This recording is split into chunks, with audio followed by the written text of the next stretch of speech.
ஒரு நபித்தோழர் பள்ளியிலே உட்கார்ந்து இருக்கிறார். ரசூலுல்லாஹி ஸல்லல்லாஹு அலைஹி வஸல்லம் அந்த பள்ளியிலே உட்கார்ந்து இருக்கக்கூடிய அந்த நபித்தோழரை சந்திக்கிறார்கள். சந்தித்து கேட்டார்கள், அபு உமாமா, ஏன் தொழுகை இல்லாத இந்த நேரத்திலே பள்ளிவாசலிலே உட்கார்ந்து இருக்கிறார்கள்? யா ரசூலுல்லாஹ், கவலை. யா ரசூலல்லாஹ், கடன் மிகைத்திருக்கிறது. என்ன? அபு உமாமா, இந்த வார்த்தையை எல்லா தொழுகைக்கு பிறகும் சொல், எல்லா நேரங்களிலும் சொல்.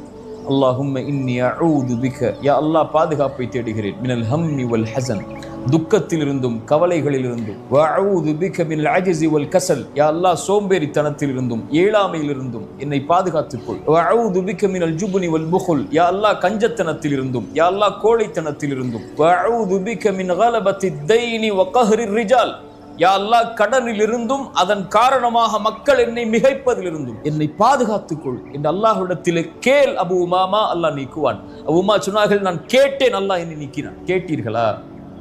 அழைத்தீர்களா? அல்லாஹ்விடத்தில் முறையிட்டீர்களா?